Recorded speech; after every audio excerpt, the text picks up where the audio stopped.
je me souviens encore du sifflement de la bouilloire, comme un coup de départ, annonçant une nouvelle confrontation nocturne entre l'épuisement et l'ambition. Pourtant, à l'époque, je pensais que ce n'était qu'une période difficile. Debout dans ma cuisine exiguë, sous un néon grésillant au-dessus de ma tête, les doigts engourdis par des heures passées à taper des codes que personne ne verrait jamais, les mains tremblant légèrement tandis que je relevais l'opercule d'un gobelet en polystyrène contenant des nouilles instantanées. La vapeur salée me piquait les yeux et portait la promesse familière d'une nourriture bien inférieure à tout standard. J'ajoutais de l'eau bouillante, appuyé sur le couvercle et m'adossais au comptoir, le coude appuyé sur le stratifié, regardant les nouilles ramollir. Chaque brin me rappelait à quel point je me sentais fragile. De l'autre côté du couloir, la chambre était sombre et vide. Marianne était déjà au lit, ou peut-être encore au bar chic sur le toit de Bright Forge avec ses nouveaux collègues, échangeant des mots à la mode et se tapant dans le dos à propos des affaires que j'avais passé des nuits à sauver.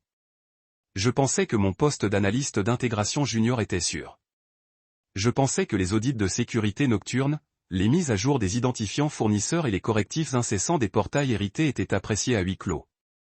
Tout le monde m'appelait le « réparateur » lorsque les systèmes de l'entreprise s'effondraient sous leur propre poids. On murmurait à mon sujet sur les canaux Slack privés, vantant mes engagements nocturnes qui corrigeaient des vulnérabilités critiques avant même que quiconque ne s'en aperçoive. Mais lors des réunions officielles, j'étais invisible, mon nom et mon écho se perdaient dans le jargon de l'entreprise. J'étais un junior condamné à rester un second rôle dans une série dramatique que j'avais contribué à écrire.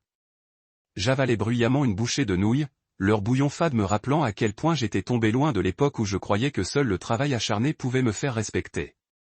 À l'époque, Marian était ma partenaire en tout. Nous vivions notre petit appartement de rire après les journées difficiles. Nous partagions des repas faits maison et des débats nocturnes sur l'émission en streaming qui allait marquer le week-end suivant. Désormais, son enthousiasme était réservé aux événements d'entreprise où elle portait des blazers sur mesure et présentait des présentations PowerPoint qui masquaient ses propres insécurités sous une lueur d'assurance. À un moment donné, elle a troqué nos conversations nocturnes contre des soirées de réseautage nocturne. J'ai regardé les nouilles tourbillonner dans la tasse, m'imaginant coincé dans l'enchevêtrement de code que j'avais été embauché pour gérer. Des portails spaghetti avec des API non documentés, des correctifs de sécurité à moitié terminés, des comptes fantômes accordant des droits d'administrateur à des sous-traitants disparus depuis longtemps. Chaque nouvelle ligne de code me donnait l'impression de me coudre dans une cage. Mon cœur s'est serré lorsque mon téléphone a vibré avec une notification de chat de groupe de Bright Forge, un autre rappel que j'étais de garde, que l'entreprise avait besoin de moi pour accomplir des miracles afin de pouvoir prétendre à une disponibilité ininterrompue. J'ai repoussé la tasse, les nouilles étant désormais une parodie de réconfort détrempé, et j'ai regardé par la fenêtre les lumières de la ville miroitant sur le trottoir pluvieux. Je me demandais quand j'avais vu pour la dernière fois les yeux de Marianne me regarder vraiment, sans regarder un écran ou un public. Le silence dans notre appartement m'envahissait jusqu'à me suffoquer, et je réalisais que ce n'était pas une simple période difficile. C'était un gouffre qui s'ouvrait sous mes pieds, et je m'enfonçais à toute vitesse. Je retournai péniblement à mon bureau, le carrelage froid contre mes pieds nus me ramenant à l'instant présent. Je me connectai au portail de l'entreprise et parcourus les journaux d'erreurs qui remontaient à plusieurs jours. Chaque horodatage témoignait de mon épuisement professionnel, mes épaules me faisaient mal, ma nuque semblait sur le point de se briser. Et pourtant, je persévérais, poussé par l'orgueil, par la nécessité, par la peur que quitter mon poste signifie s'avouer vaincu. Pourtant, alors que minuit approchait, chaque message du groupe de discussion de Marianne, chaque mise à jour de badge qu'elle diffusait sur les réseaux sociaux me semblait un verdict prononcé contre moi. Je m'évanouissais tandis qu'elle se levait, et cette prise de conscience me fit plus mal que n'importe quel sachet de jalapeno que je pouvais verser dans mes nouilles. À cet instant, je sus que quelque chose allait devoir céder. J'éteignis mon terminal, mais mon esprit s'emballait plus vite que n'importe quel processeur. Je repensais à toutes ces nuits où j'étais resté tard pendant qu'elle trinquait au champagne pour célébrer ses promotions. Je repensais au silence qui m'avait accueilli en franchissant la porte, à l'espace creux où notre vie commune s'était autrefois épanouie. Je repensais à la finalité d'un mariage qui avait survécu au licenciement et aux longues heures de travail pour être anéanti par le succès lui-même. Je versai les nouilles froides dans l'évier, regardant l'eau trouble tourbillonner dans la canalisation, emportant avec elle les petits conforts que je tenais pour acquis. Puis je pris mon ordinateur portable et rouvris LinkedIn. Non pas pour peaufiner mon profil, mais pour scruter mon réseau avec le désespoir d'un noyé qui aperçoit un radeau de sauvetage au loin. Chaque relation, chaque ancien entrepreneur que j'avais aidé en cas de crise, chaque collègue qui m'avait murmuré des remerciements en privé me semblait désormais une chance de salut. Et tandis que la bouilloire sifflait à nouveau, emplissant la pièce de vapeur et de possibilités, je fis un vœu silencieux, je trouverai une issue au labyrinthe de codes erronés et de promesses non tenues de Britforge. Je cesserai d'attendre une reconnaissance qui ne viendrait jamais. Je construirai quelque chose de ma propre valeur, peu importe le nombre de tasses de nouilles instantanées que cela me coûterait. Je suis entré dans cette salle de conférence comme un homme qui a enfin gagné le droit de respirer. Mon sac à dos était négligemment en bandoulière. Mais dans mes mains, je tenais quelque chose de plus important qu'un salaire ou une promotion. 14 pages de nettoyage back-end méticuleusement documentées. Chaque briefing de sécurité qui avait failli se produire. Chaque ligne de code spaghetti que j'avais démêlée. Chaque journal que j'avais corrigé et chaque compte fournisseur que j'avais vérifié, je les avais tamponnés, indexés, imprimés et empilés comme une déclaration de guerre. Ma guerre n'était pas bruyante. Elle n'était pas dramatique. C'était silencieux, chirurgical et attendu depuis longtemps. La pièce sentait le gel hydroalcoolique aux agrumes brûlés auquel tout le monde était devenu accro pendant la conférence. Au bout de la table était assise Marianne, ma femme, mon ex-femme, techniquement, mais pas encore tout à fait légitime. Elle portait son assurance comme un costume fraîchement repassé, impeccable, sur mesure et indifférent. Ses ongles tambourinaient légèrement sur la table en verre. Ses yeux ne se levèrent même pas à mon entrée. C'est ce qui, plus que tout, me dicta ma position. Autour d'elle se trouvaient les suspects habituels. Greg des opérations, dont la seule qualification semblait être le volume. Denise des achats, qui vivait dans un tableur, et quelques nouveaux visages que je ne reconnaissais pas. L'un d'eux portait un badge, consultant omniscient. Cela attira mon attention. Je me demandais brièvement si Marianne avait décroché le contrat logistique qu'elle convoitait depuis des mois. Je déposai mon paquet devant elle. Elle le regarda comme si c'était du courrier indésirable. Mon cœur battit fort. C'est la panne, dis-je d'une voix posée. Traçabilité complète de l'intégration des fournisseurs. Les journaux sont organisés par niveau d'accès, fenêtre de violation et méthode d'atténuation. Chronologie en annexe. Ça n'a pas pris longtemps. 10 secondes, peut-être moins. Elle tourna la première page, parcourut à peine un seul point, puis me renvoya le document entier d'un doigt manucuré. Ses lèvres s'étirèrent en un sourire professionnel, sans chaleur. Le genre de sourire qu'elle affichait lorsqu'elle s'apprêtait à lâcher un coup de poignard déguisé en retour. Mon cœur, dit-elle, le mot ayant un goût de venin habillé de soie. Ce n'est pas Shark Tank. On ne négocie pas avec les juniors. Ce moment m'a brûlé les oreilles. Le rire de Greg qui a suivi était trop fort, faux et forcé, mais suffisant pour faire ricaner les autres comme des dominos de malaise. Je sentais leur regard se détourner de moi, essayant de ne pas être pris dans le rayon de l'explosion. Je n'ai pas bougé. Je n'ai pas bronché. J'ai juste laissé l'humiliation se déposer sur ma peau comme de la cendre froide. J'ai hoché la tête lentement comme si je prenais des notes pour un entretien d'évaluation. J'avais envie de crier. J'avais envie de renverser la table, de lui balancer les 14 pages au visage et de lui demander si elle se souvenait de la nuit où j'étais resté éveillé jusqu'à 4h30 à colmater une brèche dans le pare-feu pendant qu'elle buvait des martinis sur un toit à parler d'intégration fonctionnelle cross. Mais non. Je ne pouvais pas. Pas là. Pas comme ça. Au lieu de ça, j'ai ramassé le paquet d'une main calme, je l'ai glissé dans mon dossier et j'ai refermé mon stylo. Mon corps s'est mis en mode autopilote étrange, comme les gens qui ont été ils étaient publiquement dévastés et on attendait d'eux qu'ils fassent comme si de rien n'était. Mon cœur battait la chamade, mais je gardais le même visage, celui que j'avais arboré le soir où nous avions tous les deux perdu notre deuxième cycle de FIV et que nous étions restés assis dans l'allée pendant 20 minutes en silence. Ce visage, celui qui maintenait tout en place pendant que tout s'effondrait à l'intérieur. La réunion s'est poursuivie, bien sûr. Greg a fait un point approximatif sur les retards d'intégration. Il a blâmé un système de billetterie que Marianne elle-même avait approuvé. Personne n'a mentionné que c'était moi qui avais réparé la boucle d'autorisation qu'ils avaient tous ignorée. Personne ne se souvenait que j'avais rédigé le protocole de sécurité qu'ils citaient maintenant comme une bonne pratique. Mon nom n'a jamais été mentionné dans la conversation, pas plus que le dossier. Une fois la réunion terminée, les gens sont sortis en traînant les pieds, comme d'habitude, en riant, en consultant leur téléphone, en se tapant dans le dos. Marianne ne m'a même pas regardé lorsqu'elle a murmuré quelque chose au type d'Amisin et l'a suivi. Ses talons ont claqué sur le sol poli. À chaque pas, un autre point d'exclamation ponctuait mon insignifiance. Je suis resté, pas longtemps, juste une minute ou deux, le temps de sentir la chaleur dans ma poitrine se transformer en un lent et frémissant pouls.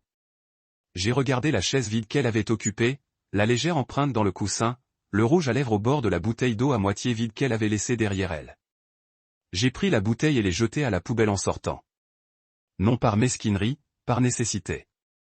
Je ne voulais pas que son orbite s'attarde autour de moi. De retour à mon bureau, j'ai fixé mon écran comme s'il me devait quelque chose.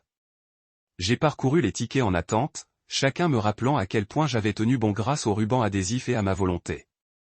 J'ai réparé des choses dont personne ne soupçonnait l'existence. J'ai évité des problèmes qui n'ont jamais dégénéré, car j'étais le plan d'urgence. Et qu'est-ce que ça m'a apporté? Une claque douce devant les seules personnes qui auraient dû savoir. Mais quelque chose en moi a fait tilt ce jour-là. Ni la colère, ni la rage, juste la clarté. J'ai réalisé que je n'avais pas besoin de la validation d'une pièce qui ne pouvait pas voir au-delà de mon titre. Je n'avais rien à prouver à une femme qui avait juré de construire une vie avec moi, pour ensuite tout détruire à la poursuite de sa propre image. J'avais toujours été celui qui répare. Il était peut-être temps que je me répare moi-même. En rangeant mon ordinateur portable ce soir-là, j'ai emporté le dossier de 14 pages. Je ne l'ai pas jeté. Je ne l'ai pas déchiqueté. Je l'ai classé dans un dossier intitulé « Fondation », car c'est ce qu'il était désormais. Non pas une tentative ratée de reconnaissance, mais un plan, un témoignage de ce dont j'étais capable, pas pour eux, pour moi. Et tandis que le reste du bâtiment s'assombrissait pour la soirée, et que Marianne sirotait probablement du pinot sur un toit avec vue, j'ai pris l'ascenseur pour descendre avec une résolution calme que je n'avais pas ressentie depuis des mois. Le genre de résolution qui se construit lorsque le regret s'estompe enfin et qu'un nouveau chemin, calme, stable, inébranlable, commence à se dessiner. Cette nuit-là, je n'ai pas dormi. Non pas parce que j'étais dépassé, le cœur brisé, ou que je pensais mes plaies. L'embuscade du conseil d'administration plus tôt dans la semaine. Non, je n'ai pas dormi, car quelque chose en moi s'était subtilement et définitivement transformé. Ce rire, ce mot, ma chérie, avait ouvert une partie de moi dont j'ignorais l'existence. Et une fois la douleur dissipée, ce qui restait n'était plus l'impuissance. C'était la faim. J'ai infusé le reste de mon thé à la menthe poivrée rassis, la seule boîte restée intacte derrière le sucre pendant des mois. Le genre de thé que Marianne avait coutume de dire qui donnait à l'appartement une odeur de cabinet dentaire. Je l'ai laissé infuser trop longtemps et je l'ai quand même siroté, amer et tiède. En ouvrant mon ordinateur portable et en affichant LinkedIn, c'était comme ouvrir une porte sur un monde dont j'avais oublié l'existence. Je n'avais pas touché à mon profil depuis plus de 2 ans. Ma photo était obsolète. Mon titre était toujours « Analyste junior en intégration », comme si je n'avais pas gagné en compétences ni en expérience malgré le désordre que je nettoyais chaque trimestre. Je n'ai pas pris la peine de mettre à jour quoi que ce soit. Pas encore. À la place, j'ai fait autre chose. J'ai commencé à chercher des noms. Pas au hasard. Pas des recruteurs ou des responsables RH. J'ai cherché les personnes qui se souvenaient de moi non pas par leur titre, mais par leur fonction. D'anciens fournisseurs dont j'avais sauvé les systèmes. Des cadres intermédiaires qui m'envoyaient autrefois de discrets emails de remerciements lorsque je corrigeais des problèmes en arrière-plan. Des ingénieurs qui me transmettaient les journaux du serveur à 1h du matin, sachant que je comprendrais ce que leur équipe avait raté. J'ai tapé lentement, laissant mes doigts engourdis se réchauffer contre le clavier tandis que je passais d'un profil à l'autre. Puis j'ai cherché Stellan Wells Omnisant Médical Logistique. C'était l'un des comptes clients les plus précieux de Marianne. Un gros poisson pour Bright Forge, un homme dont la signature pouvait rapporter un quart de bénéfice si son service était impressionné. Je me souvenais de son nom car il revenait souvent dans notre appartement, et comment ses chaînes de mai étaient imprimées et étudiées comme des textes sacrés dans l'équipe de Marianne. Je me souvenais de la nuit où le portail des contrats de son entreprise avait failli tomber en panne, et où je l'avais réparé dans un bureau sans fenêtre à 3h du matin, en mettant en copie cachée 2 directeurs sur un rapport de synthèse, juste pour m'assurer qu'aucun en aurait pu faire comme si de rien n'était. J'ai cliqué sur son profil, son costume impeccable, sa biographie sans fioriture, et autre chose. Activité récente. Il aimerait publier un article sur la transparence des fournisseurs et a commenté un article sur les cauchemars de conformité dans les entreprises technologiques de taille moyenne. C'était mon domaine, mon enfer sur mon terrain de jeu. Sur un coup de tête, j'ai cliqué sur « Connecter » et ajouté un court message. Nous ne nous sommes jamais rencontrés officiellement, mais c'est moi qui ai reconstruit votre portail de contrat depuis le back-end le trimestre dernier. J'espère que ça tient le coup. Je ne m'attendais pas à une réponse. Pas rapidement. Bref, des gens comme Stellin étaient occupés. Et puis, j'avais déjà envoyé des messages similaires et je n'avais reçu que du silence. Pourtant, c'était comme allumer une fusée dans la nuit. On ne s'attend pas toujours à être secouru. On veut juste être vu. J'ai fermé l'ordinateur portable et me suis assis confortablement, regardant les ombres danser sur les murs de l'appartement. Notre appartement, cependant, était désormais à moi. Marion n'avait pas encore déménagé, mais sa présence s'était estompée comme du vieux papier peint. Techniquement toujours là, mais se décollant sur les bords, ignoré, et hors sujet. J'ai pensé appeler quelqu'un, un ami, mon frère. Mais que dirais-je? Que ma femme m'avait publiquement rabaissé lors d'une réunion? Que je sombrais dans un vide déguisé en bienséance professionnelle. J'ai donc attendu, dormi quelques heures, me suis réveillé groggy et irritable. Ce n'est que l'après-midi suivant que j'ai reçu le message. Il était accompagné d'un ping de notification qui m'a fait l'effet d'une étincelle dans la poitrine. Votre nom est apparu lors d'une évaluation interne. Ce correctif pour le portail des contrats, c'était vous? Pas de salutations, pas de fioritures, juste ça. J'ai fixé l'écran pendant 10 bonnes secondes avant de répondre. Oui. J'ai créé et déployé le correctif en février.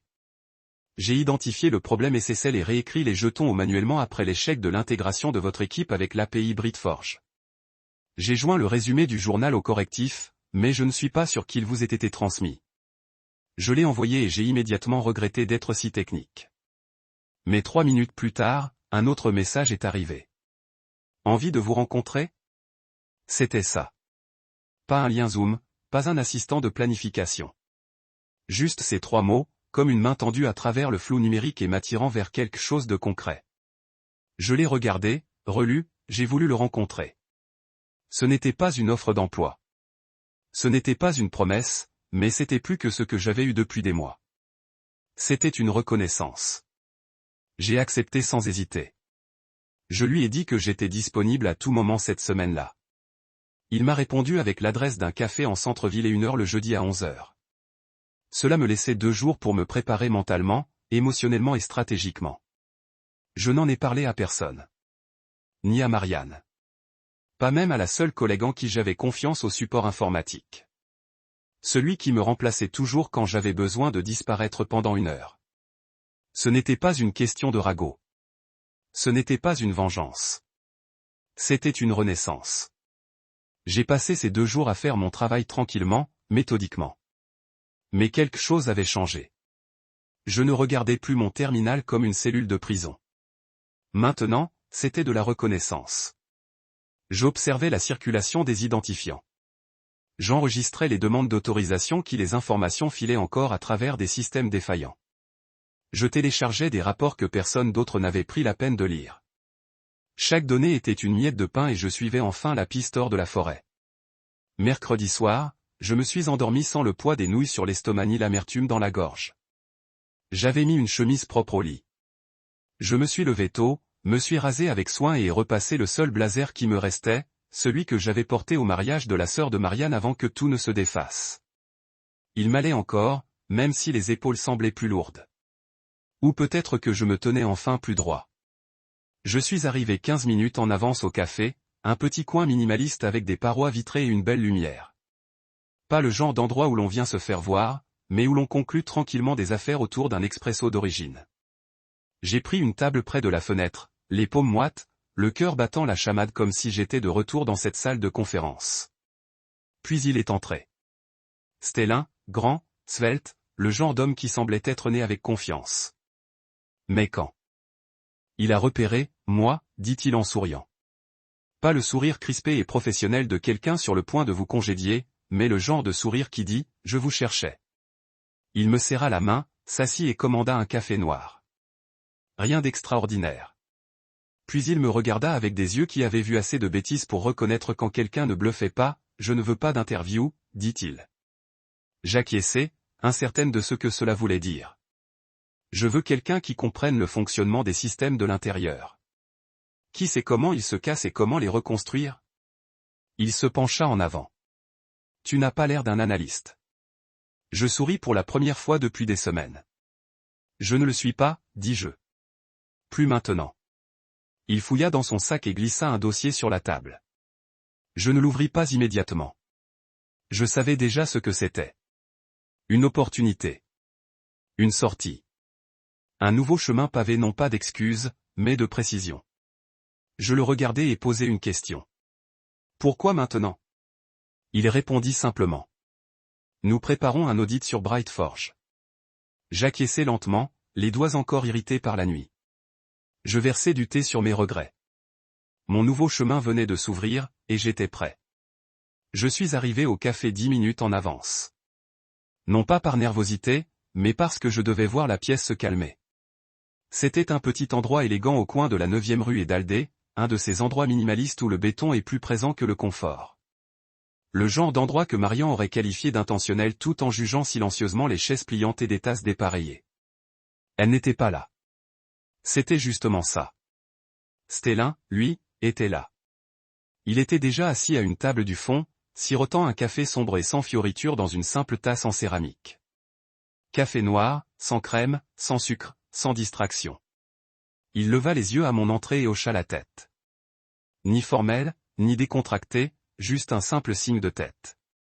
C'était son style. Je commençais à comprendre. Direct, sans fioriture. J'ai commandé un latte par habitude et je l'ai rejoint. Il ne perdit pas de temps en politesse. Tu as l'air différent sur le papier, dit-il d'une voix calme. Je haussai un sourcil. Meilleur ou pire? Il esquissa un sourire narquois. Meilleur en personne? J'acquiesçai, acceptant le compliment, même si je ne comprenais pas ce qu'il voulait dire. Tu as dit que Bright Forge était en cours d'audit. Il se pencha légèrement en arrière, la tasse en équilibre entre ses doigts. Pas officiellement, pas encore. Mais en interne, oui. Notre contrat avec eux est en cours de révision. Mon responsable de la conformité a signalé plusieurs problèmes. Incohérence dans les journaux, fuite d'identifiants, retard de données. Votre nom est apparu. Cette dernière partie m'a frappé plus fort que je ne l'aurais cru. Non seulement parce que cela signifiait que mon travail était reconnu, mais aussi parce qu'il provenait d'un système qui ne m'avait jamais reconnu auparavant. Marianne avait toujours parlé de Stellin comme d'un gardien, d'un tremplin en or dans son ascension. Et il était là, assis en face de moi, me traitant d'égal à égal. J'ai hoché la tête. Je peux tout te donner. Documentation complète des traces du Bacan, historique des correctifs. Je les conserve dans un dépôt privé depuis janvier. Il a haussé un sourcil. Tu documentais les échecs de Brayforge alors que tu y travaillais encore. Je documentais le travail qu'il refusait de créditer. Il y a une différence. Cela lui a arraché un large sourire. Petit, maîtrisé, mais authentique. Tu ne parles pas comme un analyste junior, a-t-il dit. Moi non. Ai-je répondu. Plus maintenant. Il y a eu un long silence entre nous. Juste le bourdonnement de la machine à expresso et le tintement des tasses derrière le comptoir. Puis il a fouillé dans son sac et a glissé un dossier sur la table. Ni épais, ni spectaculaire, juste 3 pages, une offre. Lettres, salaire, rôle, date de début, périmètre. Il y avait des chiffres dessus que je n'avais pas vus depuis longtemps. Pas seulement une augmentation, une déclaration, un agent de liaison technique. J'ai lu à voix haute, parcourant le titre. Un nom fantaisiste, a-t-il dit. En gros, je veux que tu sois intégré. Les systèmes omnisins sont stables, mais je ne veux pas de stabilité. Je veux de la résilience, de l'audit, de la propreté. Tu as vu le pire. Je veux que tu construises l'avenir. Le poids du moment ne m'a pas frappé d'un coup. Il est venu lentement, comme une chaleur qui s'insinue sous une peau gelée. J'étais venu ici en espérant un peut-être, un tâtonnement, un intérêt poli et une promesse de revenir. Mais ce fut immédiat, réel, une bouée de sauvetage qui ne m'a pas seulement tiré d'affaire. Cela m'a donné le plan pour construire quelque chose de mieux. J'ai posé le dossier avec précaution et Bright Forge. Stellin sirota son café. On leur donne jusqu'à la fin du mois. Si les choses ne s'alignent pas, on résilie le contrat. Mais je veux la préparation de l'audit avant. Je veux chaque pierre. Je me suis retourné. J'ai eu le souffle coupé. Ce n'était pas juste un nouveau travail. C'était une conclusion enveloppée d'opportunités, pas de vengeance, car la vengeance était personnelle et désordonnée. C'était plus clair, plus précis. La vérité écrite en langage de conformité et avec des preuves horodatées. Tu es sûr que ça te va que je dirige les discussions? Ai-je demandé. Attention. Je ne veux pas d'un chien de compagnie, a-t-il dit. Je veux quelqu'un qui sache où sont enterrés les corps. Quelqu'un qui en a enterré quelques-uns lui-même. J'ai souri. D'accord. Il a regardé sa montre. L'offre est valable jusqu'à vendredi. Tu peux prendre ton temps. Je signe aujourd'hui. Ses yeux se sont légèrement plissés, non pas par suspicion, mais par appréciation. Tu ne t'inquiètes pas de la réaction de Bright Forge. J'ai croisé son regard. Ils ont cessé de me voir bien avant que je ne quitte mon travail. Ce n'est pas une question de réaction. C'est une question de clarté. Il a hoché la tête une fois. Bien. Nous nous sommes serrés la main. Il n'y a pas eu de cérémonie de signature de contrat. Pas de représentant des RH avec un presse-papier. Juste deux hommes à une table officialisant quelque chose avec la discrétion qui caractérise souvent les vraies décisions. En sortant du café, un dossier sous le bras tel un badge, j'ai remarqué le panneau de sortie suspendu au-dessus de la porte, dont les lettres rouges brillaient doucement. J'ai été frappé par sa différence à cet instant. Non pas une fin, mais une invitation, une flèche pointant vers l'avant. Non pas loin de quelque chose, mais vers autre chose. Ce soir-là, j'ai envoyé ma demande de congé payé. 2 jours, assez pour me vider la tête et me préparer. Je n'ai rien dit à Marianne. Je ne la connaissais plus. Elle ne m'avait pas demandé où j'étais passé ces dernières nuits. Nous parlions à peine. Le silence entre nous s'était enraciné, épais et immobile. J'ai utilisé ces 2 jours pour construire un nouveau système de toutes pièces. Chez moi, sur ma machine personnelle, j'ai créé un tableau de bord d'audit propre, basé sur la structure d'intégration de Bright Forged. Chaque point faible, chaque faille que j'avais repérée pour eux, était décrit avec un détail discret et impitoyable. Je ne prévoyais pas de sabotage. Je préparais la vérité. J'ai intitulé le dossier « Phase 0 ». Pas de drame, juste des preuves. Le vendredi précédant mon arrivée chez Omnisant, j'étais assis dans le salon que Marianne et moi avions aménagé ensemble. Elle était dans la chambre. Je feuilletais un jeu de cartes sur sa tablette, pensant probablement au nouveau titre qu'elle convoitait. J'ai regardé autour de moi la vie que nous avions construite. Elle était belle, techniquement, mais elle avait cessé d'être la nôtre depuis longtemps. Maintenant, c'était un showroom, pas une maison. Soignée, froide, performative. Elle ne m'a pas demandé où je serais lundi matin. Je ne lui ai pas proposé. Ce week-end-là, j'ai dormi, non pas par épuisement, mais parce que quelque chose en moi avait enfin lâché prise. La course, la supplication, le besoin d'être reconnu par un lieu et une personne qui ne me voyait que comme une note de bas de page. Lundi, je franchirai de nouvelles portes vitrées.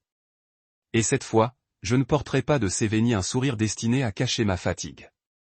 J'entrerai avec autorité, avec accès, avec des directives, et peut-être, juste peut-être, avec la première vraie part de moi-même que j'avais revendiquée depuis des années.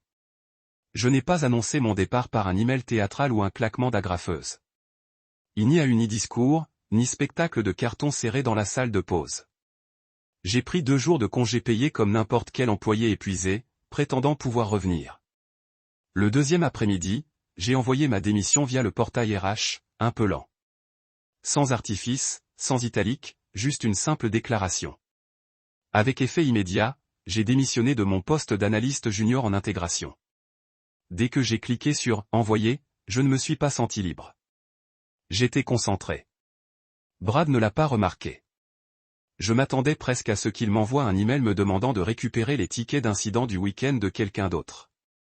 Au lieu de cela, il a transféré une note à l'échelle du système sur l'agilité des flux de travail et a signé avec une citation d'un influenceur commercial qui vendait des suites à capuche avec des phrases de motivation. Mon nom n'était même pas mentionné dans le courrier électronique. Marianne n'a pas répondu du tout. Pas même un message.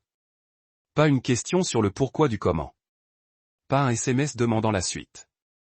J'ai scruté mon téléphone pendant 1 heure, attendant un appel qui n'est jamais venu. Je suppose que la femme qui se blottissait autrefois contre moi après des marathons de codage nocturne s'était enfin détendue pour de bon. Lorsque j'ai rendu mon badge, je l'ai laissé dans une enveloppe à la réception. Pas d'au revoir en face à face, pas de poignée de main, juste le silence.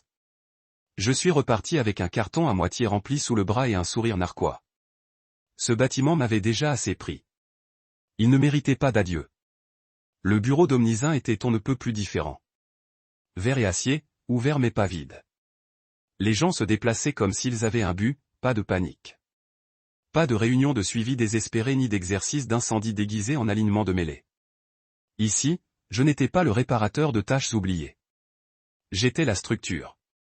Dès le premier jour, ils m'ont donné accès à leur environnement de conformité. Pas de paperasserie, pas de suspicion. Stellin m'a accueilli à l'ascenseur, m'a tendu un ordinateur portable de marque et m'a dit « Tu sais ce qu'il faut faire. N'attendez pas la permission. » J'ai hoché la tête et me suis mis au travail. Mon travail ne consistait pas seulement à nettoyer. Il s'agissait de dénoncer. Omnis devait comprendre où leur système avait échoué. Plus important encore, ils devaient savoir où Britforge les avait laissés tomber. J'ai commencé par les journaux du portail, ceux-là même que j'avais corrigés en silence 6 mois plus tôt. Le problème était de nouveau là, comme une vieille blessure qui se fait sentir avant la pluie. Cycle de rafraîchissement des identifiants incohérents, entrée d'audit manquante et boucle de réautorisation qui permettait l'accès à des tiers plusieurs jours après l'expiration. Mais cette fois, je ne faisais plus de rapport en amont en espérant que quelqu'un s'en soucierait. J'étais la chaîne. J'ai tout cartographié, construisant un modèle de réseau si clair que même Greg des opérations aurait pu le comprendre si quelqu'un le dessinait avec crayon. Chaque fichier que je touchais, je le sauvegardais. Chaque trace que je suivais, je la documentais. À la fin de la semaine, j'avais un manuel interne de 42 pages avec des diagrammes, des journaux et des audits chronologiques. Je l'ai intitulé « Phase 0 », un clin d'œil à l'anticipation que je m'étais fixée. Pas phase 1, pas une réaction, un fondement. Je n'ai rien sensationnalisé. Pas de critiques acerbes. Aucune vendetta n'est dissimulée derrière des points techniques, juste les faits exposés dans une structure à toute épreuve. Les fournisseurs cessent expirer bloquaient les politiques d'accès qui n'avaient pas été mises à jour depuis l'arrivée de Marian chez Bright Forge. C'était comme un cimetière de négligence, et c'était moi qui cartographiais les pierres tombales. Le problème, c'est qu'il ne s'agissait pas seulement de pointer du doigt. C'était une question de contrôle. J'avais passé trop de temps à réagir à éteindre des incendies, je n'avais pas commencé à prétendre avoir eu de la chance d'être invité à la table, même si j'avais construit cette fichue table avec des pièces détachées. Plus maintenant. Au fil des jours, j'ai vu mon nom apparaître en CCD dans les fils de discussion. J'ai été impliqué dans les appels fournisseurs, non pas pour le support, mais pour la supervision. Les gens ont commencé à demander, qu'en pense-t-il? Au lieu de, peut-il mettre cela en œuvre? Ma voix était désormais en attente. L'autorité ne dépendait plus d'un titre. Elle se méritait. Et j'avais des reçus. Et Bright Forge. Je connaissais leur système mieux qu'eux. Je savais quel processus. Ils avaient fait des économies. Je savais quels sous-traitants ils n'avaient pas vérifiés. Et je savais à quel point ils étaient vulnérables, malgré tous leurs acronymes et leurs slogans. Ils n'avaient rien changé depuis mon départ, car ils pensaient ne pas devoir le faire jusqu'à présent. J'ai tout compilé soigneusement et professionnellement dans un dossier partagé. Je l'ai appelé Examen interne omnisant, daté et versionné. En haut, j'ai joint une note récapitulant les systèmes critiques des fournisseurs menacés par des politiques d'identification obsolètes, un contrôle d'accès défaillant et des pratiques d'audit négligées. Tous les problèmes provenaient de la structure d'intégration de Britforge. Voir si joint les journaux, la comparaison des schémas et les recommandations de builds alternatives. Pas d'émotion, pas de vengeance, juste la responsabilité, armée jusqu'au bout. Le soir, je suis rentré chez moi plus léger. J'ai remangé de la vraie nourriture, pas de plat à emporter, penché sur un bureau, pas de nouilles instantanées nageant dans le regret. J'ai recommencé à écouter du jazz en codant, ce que je n'avais pas fait depuis le début de la vingtaine. Et vendredi soir, j'ai fait quelque chose que je n'avais pas fait depuis des mois, j'ai dormi. Profondément. Pas d'angoisse d'être bipé à 2 heures du matin. Pas de cauchemar à cause de la voix de Marianne dans cette salle de réunion, transformant mon travail en plaisanterie. pas de peur de gâcher ma vie à construire des choses pour que quelqu'un d'autre s'en attribue le mérite. Ce n'était pas juste un nouveau travail. C'était la reconstruction. Et cette fois, je concevais les fondations à ma façon. Je n'ai rien brûlé. Je n'ai pas crié, envoyé de mes furieux ni claqué de porte. Mais ce que je construisais était plus bruyant que tout ça, car je ne prévoyais pas de vengeance. J'exécutais une mise à jour des systèmes et Britforge était sur le point de découvrir qu'ils avaient utilisé une ancienne version de moi bien trop longtemps. Lundi est arrivé, vêtu de bleu marine. Mon nouveau costume sur mesure serrait mes épaules comme une armure. Le genre de costume qu'on porte quand on sait que le sol sur lequel on s'apprête à poser le pied nous engloutissait tout entier. L'air du matin était vif, juste assez frais pour aiguiser ma concentration. Je me suis tenu devant la façade vitrée de Bright Ford et j'ai laissé l'instant présent. Étirement. Pas pour le drame. Ce n'était pas une question de théâtralité, mais parce que je voulais le ressentir. C'était l'endroit qui autrefois m'avait épuisé, ignorait ma voix, ri de mes efforts, et maintenant je revenais non pas en tant qu'employé, mais comme une prise de conscience inattendue. La réceptionniste, Amelia, leva les yeux avec un sourire qui s'estompa à la vue de mon visage.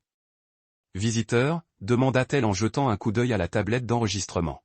« Graham Sloan » dis-je lentement et fermement. « Ici, au nom d'Omni. » Ses yeux s'écarquillèrent légèrement. Elle m'avait déjà vu une centaine de fois, passant en sweat à capuche et sac à dos, les yeux baissés, les épaules voûtées. Aujourd'hui, j'avais l'autorité d'une eau de Cologne, subtile mais indéniable. Elle imprima mon badge d'invité sans un mot de plus. Je pénétrai dans le hall et la remarquai immédiatement. Marianne. Elle était de l'autre côté de l'atrium, son téléphone dans une main, parlant vite, gesticulant de l'autre comme si elle dirigeait un orchestre silencieux d'urgence. Quand elle m'a repéré, son expression s'est légèrement figée. Un clignement d'yeux, une pause, et elle a baissé le téléphone. Graham, a-t-elle dit comme si elle ne pouvait pas se fier à ses propres yeux. J'ai continué à marcher. Calme, professionnel. Mon sac d'ordinateur portable siglé Omnis sur l'épaule, mon badge accroché carrément sur ma poitrine. Je suis là pour l'audit, ai-je dit, et j'ai continué avant qu'elle ne trouve ses mots. Derrière moi, je la sentais essayer de se remettre dans l'ordre. J'imaginais ses doigts se crisper vers son téléphone, se demandant qui avait approuvé ça, qui avait programmé ça, comment j'étais entré dans le bâtiment. Elle ne le savait pas encore. C'était le meilleur, car je n'étais pas là seulement en tant que consultant. Je dirigeais l'examen avec toute l'autorité nécessaire. Stellin l'avait clairement dit. La salle de conférence vitrée était déjà prête à mon arrivée. Eau fraîche, marqueur propre, un projecteur installé pour mes dossiers. Greg Taney, directeur des opérations, égocentrique et en kaki, était déjà à l'intérieur. Il a levé les yeux et est devenu pâle en me voyant. J'ai regardé la tasse de café qu'il tenait à la main. Secouez-le juste assez pour qu'une goutte sombre tombe sur le bord de la table. Vous, dit-il sans prendre la peine de masquer son irritation. Qui êtes-vous ? Je vais m'occuper de la vérification de la conformité d'Omnis 1, dis-je en posant mon ordinateur portable. Stellin a pensé qu'il serait utile d'avoir quelqu'un qui connaît déjà parfaitement vos systèmes. J'ai pris la tête du groupe. Sans hésitation, sans excuse. Greg avait l'air d'avaler une pierre. Vous n'avez pas.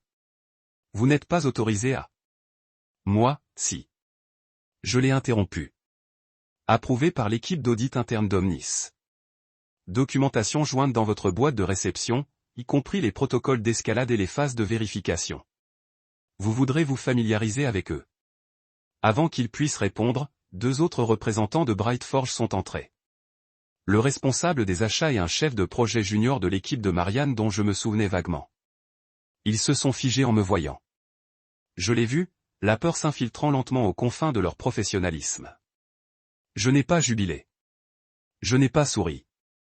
J'ai ouvert mon ordinateur portable, branché le projecteur et affiché la première diapositive.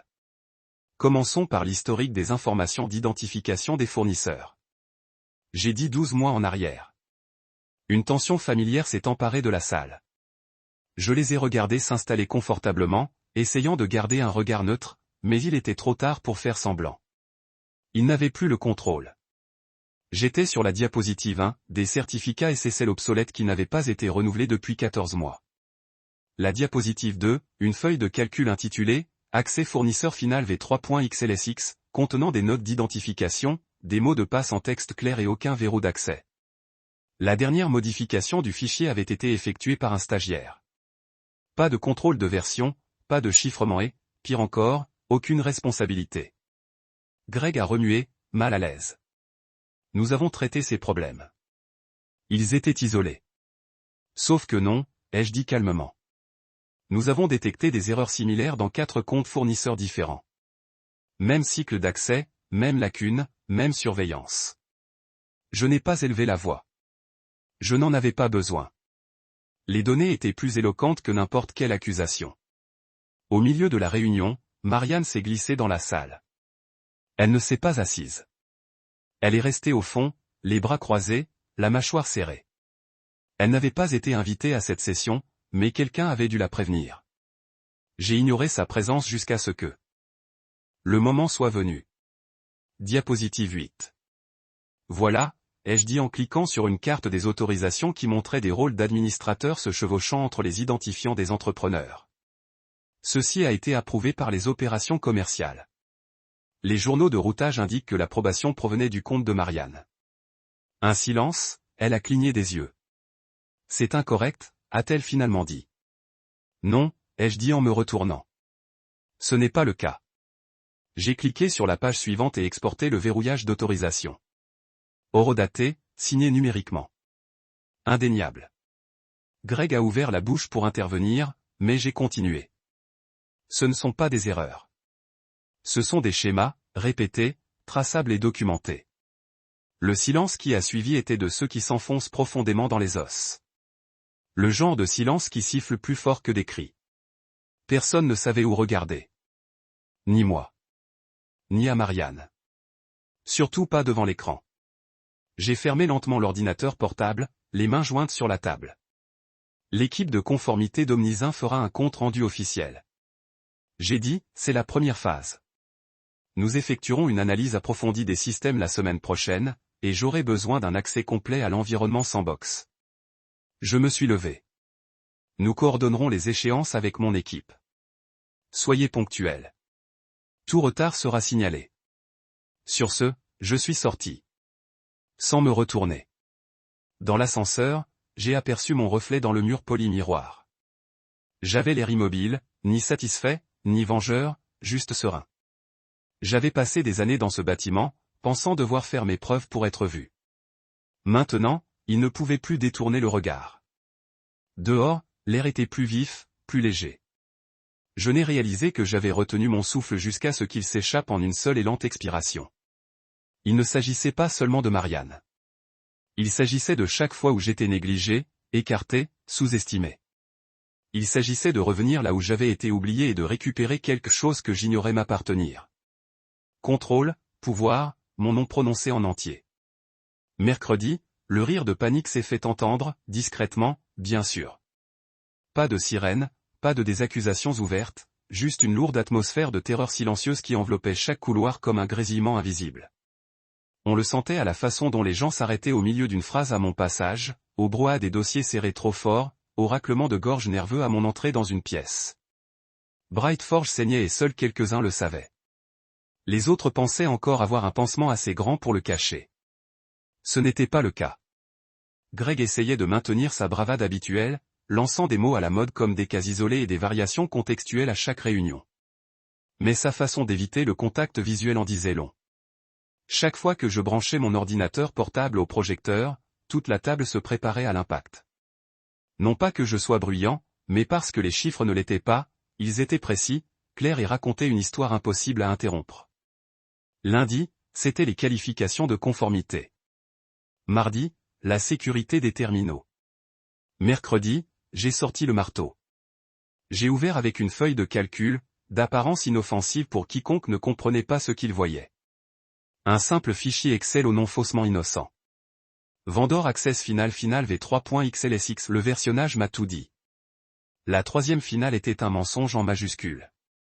Ce n'était pas un système géré. C'était un système constamment passé au peigne fin, avec l'équivalent du ruban adhésif et les doigts croisés. Voyons ça ensemble, ai-je dit, projetant déjà le fichier sur le mur derrière moi. Des rangées d'identifiants, des dates d'expiration obsolètes, des noms d'utilisateurs répétés et, pire encore, des champs d'accès illimités. J'en ai mis un en évidence un en particulier, une entrée intitulée « Admin Vendor Général », utilisée sur 3 portails externes distincts, chacun provenant d'un fournisseur tiers différent, aucun ne disposant d'un suivi individuel. La dernière connexion datait d'il y a 6 mois. Le compte était toujours actif.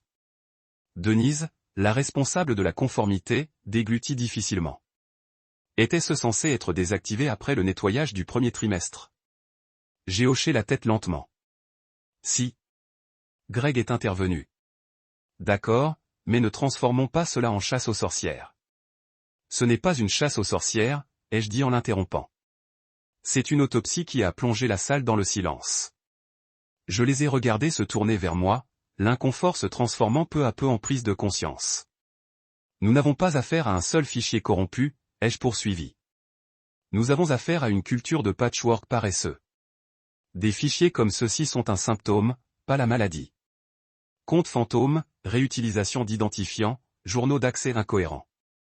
Brightight Forge n'a pas maintenu l'intégrité du système. Il a fabriqué l'illusion du contrôle. Greg a soufflé. Ces comptes n'ont jamais conduit à une brèche. Je l'ai regardé fixement un long moment. Comment le sauriez-vous? Sa bouche s'est ouverte. Fermée. Rien n'en est sorti. J'ai cliqué sur la diapositive suivante. Verrou d'accès. Des dizaines d'entrées liées au même compte. Utilisées à des heures irrégulières sur plusieurs sites. Certaines indiquaient des connexions simultanées depuis différentes plages d'adresses IP. Impossible, sauf si cet identifiant avait été partagé, copié ou, pire, compromis. J'ai laissé planer le silence avant de reprendre la parole. Si cet audit avait été externe, vous auriez expliqué à un organisme de réglementation pourquoi un compte fournisseur critique était utilisé simultanément depuis Taïwan, Denver et Newark. Et vous ne seriez pas seulement responsable de la politique. Tu répondrais de négligence. Greg s'est assis, les bras croisés, mais il s'est rapidement essoufflé. Je me suis tourné vers Denise. La seule raison pour laquelle Omnisant n'a pas encore débranché, c'est que je suis là.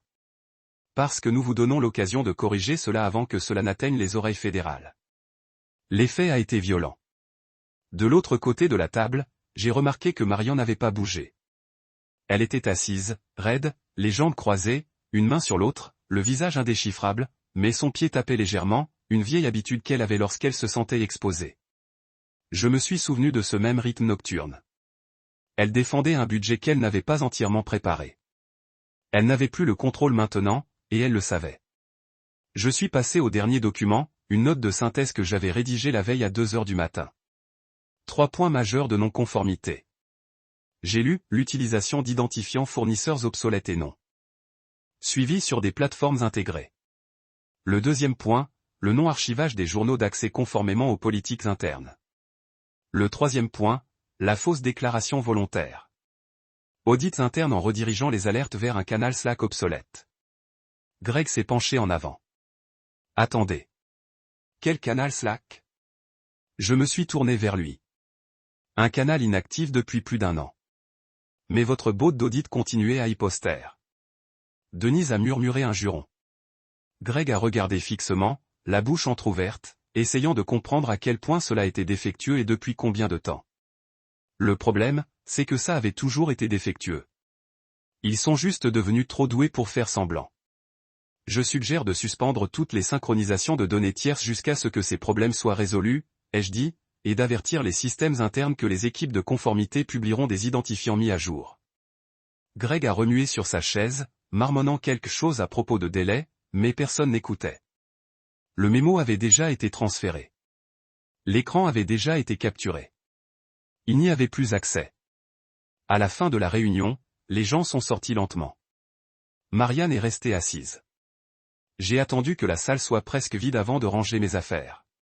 En fermant la sacoche de mon ordinateur portable, je sentais son regard fixe. Moi.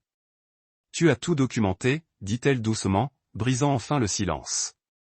Avant même que tu partes, je l'ai regardé. Je l'ai fait. Pourquoi? La question semblait sincère. Ou peut-être simplement désespérée. Je marquai une pause avant de répondre. Parce que je savais qu'un jour j'aurais besoin de preuves. Pas pour me venger, ni même pour me justifier, juste pour me rappeler que je n'étais pas folle. Elle baissa les yeux vers ses genoux. Ni réplique, ni défense. Je me levai et portai mon sac sur mon épaule. Il ne s'agissait jamais d'avoir raison, Marianne. Il s'agissait d'être traité comme si j'étais là. Elle ne me suivit pas en partant. Dans le couloir, je croisai une jeune associée qui me salua d'un signe de tête écarquillé, incertaine. C'était le genre de signe de tête que l'on adresse à celui dont on n'a entendu parler que par des histoires. L'homme autrefois invisible, désormais indéniable. De retour à l'hôtel ce soir-là, je consultai à nouveau les journaux. Non pas que je n'avais pas confiance en mon propre travail, mais parce que je savais que le lendemain apporterait ses conséquences, la pression, les questions, et que je devais être prête. Ce n'était pas fini. Bright Forge ne saignait pas seulement. C'était une hémorragie. Et pour la première fois depuis longtemps, ce n'était pas moi qui tenais le journal. C'était moi qui rédigeais le rapport. Jeudi matin, j'ai ouvert ma boîte mail et je l'ai vu là, comme un fantôme indésirable. Objet, j'adorerais reprendre contact et explorer des possibilités de collaboration. Envoyé à 6h42, juste assez tôt pour suggérer une intention stratégique. Juste assez vague pour faire comme si de rien n'était. C'était de Marianne. J'ai scruté le message pendant 60 secondes, en sirotant un café refroidi dans mes mains. Pas de salutation, pas d'excuses, pas la moindre trace de ce qu'elle demandait réellement. Juste ce ton poli et professionnel qu'elle utilisait pour faire comme si le passé n'existait pas. Comme si nous n'avions pas été assis aux extrémités opposées d'une table 3 jours auparavant pendant que je démontais les mensonges qui maintenaient son poste. J'ai cliqué sur « Répondre » sans hésiter. Mon tarif est de 6 fois par semaine. Non remboursable, payé d'avance. Puis j'ai cliqué sur « Envoyer » et j'ai refermé mon ordinateur portable. Je ne m'attendais pas à une réponse et je n'en avais pas besoin. Le message n'était pas vraiment pour elle. Il était pour moi. Une dernière ligne tracée à l'encre. La faveur qu'elle pensait pouvoir obtenir de l'ancienne version de moi n'existait plus. Je n'étais plus l'homme qui tenait des nouilles et qui s'épuise. J'étais la tempête qui marchait calmement dans les couloirs qu'elle croyait posséder. Elle ne répondait jamais, mais d'autres, oui. À midi, j'avais reçu 3 messages directs d'employés actuels de Bright Forge. L'un d'eux était un analyste junior qui se souvenait du module d'intégration que j'avais reconstruit en secret. Un autre était un représentant du support que j'avais remplacé lors d'un crash système pendant son premier mois. Le troisième était une Maya en stage. C'est elle qui avait hérité du tristement célèbre tableur final V3.XLSX. Son message était bref. Est-il vrai que vous êtes parti et revenu pour auditer les lieux? Si oui, avez-vous de la place dans votre équipe? Ce message m'a fait réfléchir. Je n'avais pas encore constitué d'équipe. Pas encore.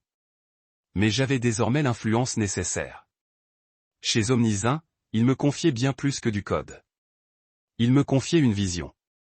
Et ce que je construisais n'était pas seulement un système plus propre. C'était une solution plus intelligente. Une solution qui requérait des personnes ayant perçu les dysfonctionnements et croyant encore à la nécessité de bien faire les choses. J'ai d'abord répondu à Maya. Je me souviens de ton projet de stage. Tu as détecté une erreur de récursivité que personne d'autre n'avait signalée. Je l'avais toujours remarqué. Parlons-en. Puis j'ai fouillé dans mes vieux dossiers. Tous les journaux que j'avais conservés, tous les fils de discussion que j'avais archivés, tous les noms dont je me souvenais de mes nuits passées à réparer des choses que personne ne remarquait. Certains étaient toujours là, Bright Forge. D'autres avaient déjà quitté le navire. Mais la plupart étaient comme moi autrefois. Oubliés, surmenés, et supportant à peine le poids de systèmes construits par des gens indifférents. J'ai dressé une liste et je lui ai donné un nom. Les bâtisseurs silencieux. Ceux qui n'élevaient jamais la voix parce qu'ils étaient trop occupés à travailler.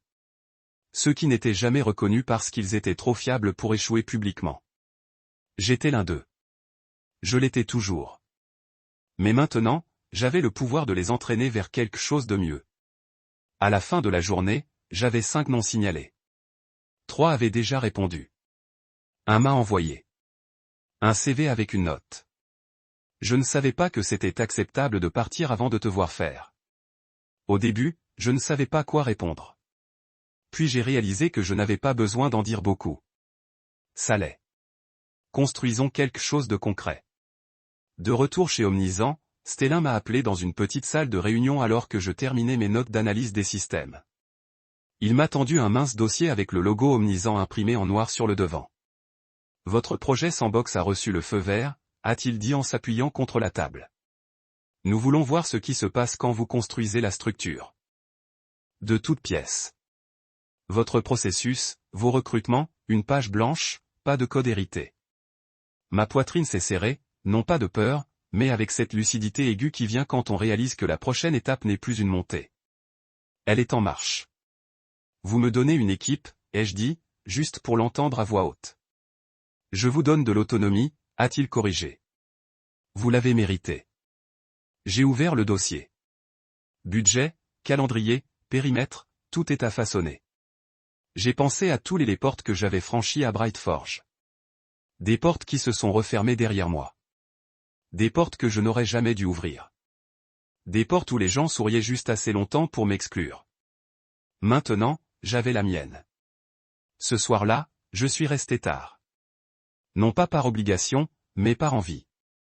J'ai élaboré le cadre de ce qui allait devenir mon nouveau service.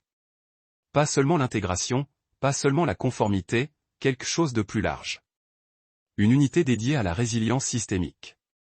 Je l'ai appelé Foundry, un lieu où les systèmes sont reforgés, pas seulement corrigés. Où les gens sont responsabilisés, pas enterrés. J'ai de nouveau envoyé un email à Maya pour lui demander si elle voulait m'aider à concevoir le processus d'intégration. Je savais qu'elle accepterait. Les gens comme elle attendaient juste qu'on les voie. Juste avant minuit, j'ai rouvert l'email de Marianne une dernière fois. J'aimerais beaucoup qu'on se reconnecte et qu'on explore les possibilités de collaboration. J'ai cliqué sur « Archiver », pas sur « Supprimer », car je ne voulais pas l'effacer. Je voulais me souvenir de ce que ça faisait quand quelqu'un qui essayait de vous enterrer venait frapper à votre porte pour vous demander de l'aide. Le lendemain matin, je suis entré dans les bureaux d'Omnisaint et je suis passé devant. Près d'une salle de conférence où deux cadres supérieurs discutaient des paramètres d'intégration du portail. L'un d'eux m'a repéré et s'est redressé. « Graham, a-t-il dit, tu as une minute ?» J'ai souri. J'ai toujours une minute pour les constructeurs. Et je le pensais vraiment, car maintenant, je ne me contentais plus de réparer ce qui était cassé. Je construisais ce qui allait suivre. Et pour la première fois depuis des années, la porte que j'ai franchie m'appartenait vraiment. Mardi, 10h02. Je me souviens de l'heure exacte, car tout s'est passé si vite et si silencieusement. J'avais l'impression d'une panne de courant.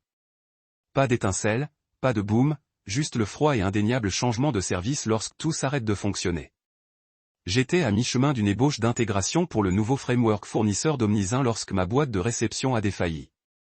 Ce n'était pas une copie, ni une réponse à toute la chaîne, ni une demande signalée. Juste un email chirurgical et propre. Objet, message de résiliation du contrat fournisseur avec effet immédiat pour non-conformité répétée. Tout support suspendu. 2 lignes. Il n'en a pas fallu plus pour que Brightforge se sépare du dernier véritable contrat qui les maintenait. Les systèmes flottaient. Je l'ai lu une fois, puis une autre, puis je me suis adossé à ma chaise et j'ai expiré. Lentement, sûrement, définitivement. L'impact n'a pas explosé. Il a fait des vagues. D'abord sur Slack, des messages concernant des codes d'erreur et des problèmes de connectivité. Puis, sur les canaux d'assistance de Brightforge, des appels rejetés, des identifiants de connexion rejetés, des API refusant de se connecter. Les systèmes que j'avais autrefois maintenus grâce à la caféine et aux mises à jour nocturnes s'effondraient enfin sous leur propre poids. Et je n'étais pas là pour les rattraper cette fois. À 10h15, le nom de Brad a disparu de Slack. Pas seulement hors ligne, disparu. Supprimé, son profil supprimé, son titre effacé. La nouvelle s'est vite répandue qu'il avait démissionné pour saisir de nouvelles opportunités, ce qui, selon le code de l'entreprise, signifiait être jeté par-dessus bord pour arrêter l'hémorragie. Greg n'était guère mieux. Vers 11h, quelqu'un m'a transféré une mise à jour LinkedIn qu'il venait de publier.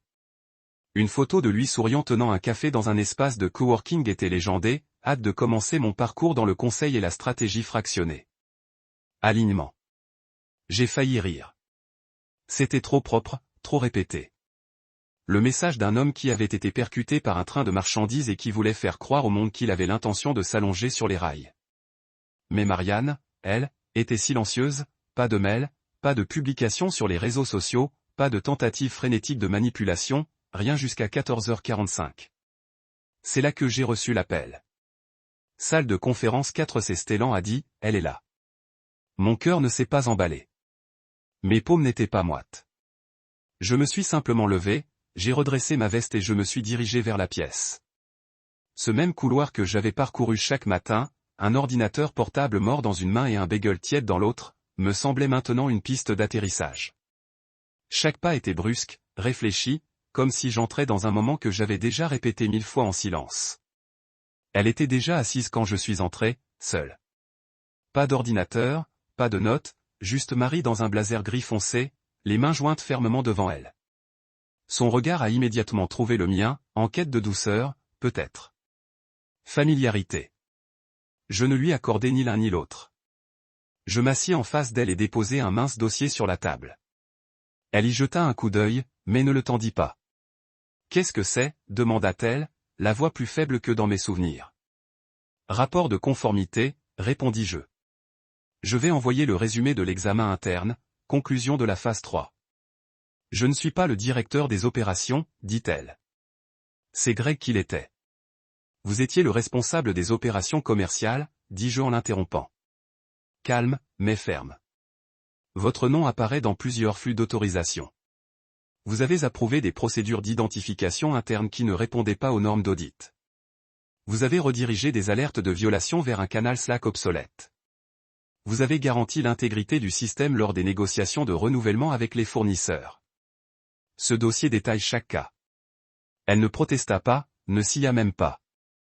Au lieu de cela, elle demanda doucement, recommande-t-il un licenciement ? J'ouvris le dossier. Page 2, son nom était clairement imprimé sous une section intitulée « Recommandations pour le personnel ». Statut, surveillance à haut risque, contributeur, action recommandée, licenciement, exclusion des futurs rôles de négociation avec les fournisseurs, insertion de mesures correctives et recyclage. Elle le lut lentement, les lèvres pincées. « Je vois, » dit-elle. J'ai laissé le silence s'installer entre nous. Je ne voulais pas me réjouir. Je n'étais pas là pour ça, mais je n'allais pas non plus la sauver. Tu savais que les systèmes étaient cassés. J'ai dit, enfin. Tu le savais. Et tu as choisi l'apparence plutôt que la solution. Tu as vendu la stabilité avec les chiffres que je t'ai donnés. Et quand je t'ai demandé du crédit, tu m'as appelé, ma chérie, devant une salle pleine de gens qui me traitaient comme un meuble. Elle a dégluti difficilement. J'étais sous pression. Greg, tu aurais pu dire mon nom. Je l'ai interrompu. Même une fois. Tu ne l'as pas fait. Tu les as laissés rire. Ses yeux ont étincelé. Tu penses que c'est de la vengeance ? Non. J'ai dit, la vengeance est mesquine. C'est ça, la responsabilité. Elle attrapa le dossier, les doigts tremblants, et le serra plus fort. Je pouvais en lire le poids dans son expression, non pas l'épaisseur du rapport, mais le fait que chaque phrase qu'il contenait avait été construite avec le silence qu'elle contribuait à imposer. On était partenaires autrefois, dit-elle presque dans un murmure. J'ai hoché la tête. Oui. Tu me détestes vraiment maintenant ? Je n'ai pas répondu tout de suite. Je l'ai regardé. Pas le costume, pas le titre, pas le pouvoir qu'elle exerçait autrefois, juste elle. La femme avec qui je préparais de la fourrure de ramen à 1h du matin. Celle qui corrigeait mes rapports de bug tard le soir, pieds nus sur le comptoir de la cuisine. Non, ai-je finalement dit. Je ne te déteste pas, a-t-elle semblé soulagée un instant. Mais je ne te dois rien non plus. Le soulagement s'est estompé. Je me suis levé et j'ai pris mon ordinateur portable, que j'ai glissé dans mon sac. Ce n'est pas personnel, ai-je dit. C'est juste le moment où la vérité arrive et s'assoit en face de toi. Elle ne l'a pas fait. Suivez-moi quand je suis sorti. Elle est restée sur cette chaise, la pliée devant elle, le même siège que je prenais des réunions où mon nom ne s'est jamais fait dans les minutes. Je suis passé devant la réception, dans les couloirs carrelés en marbre, à travers les portes de sortie en verre de forge bright une dernière fois. Et comme je suis sorti dans la lumière du soleil, je l'ai senti. Pas de triomphe, pas de la victoire, juste de la paix.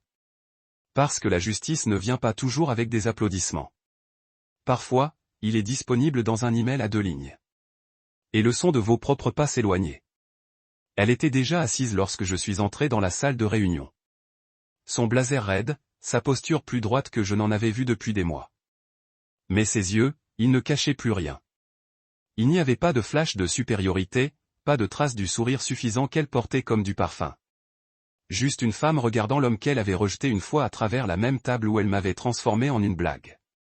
Je n'ai pas pris mon ancien siège. J'ai pris la sienne. Ce n'était pas mesquin. C'était intentionnel. Une correction subtile dans un monde, cela avait couru sur ses hypothèses pendant trop longtemps.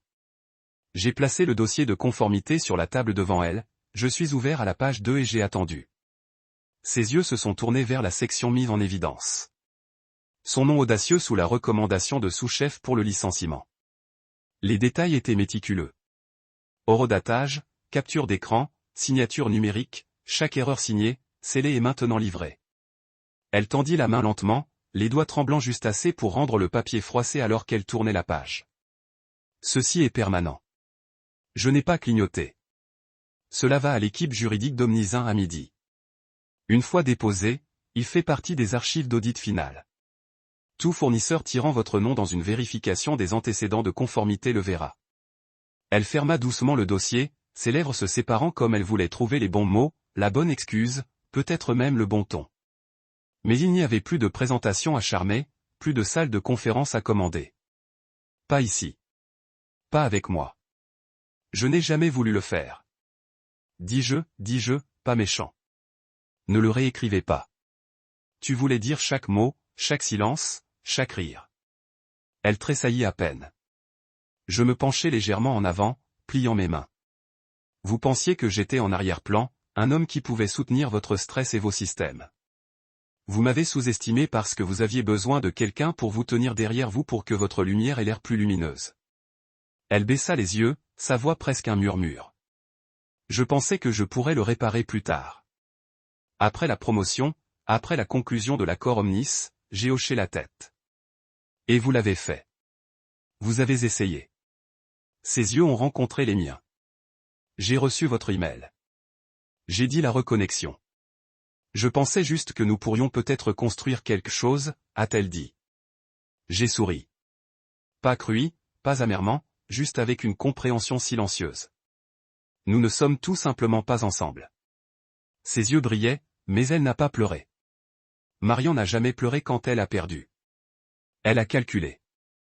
J'en ai vu le scintillement même maintenant. Son cerveau fonctionne sur les angles, tournant cela en quelque chose de récupérable.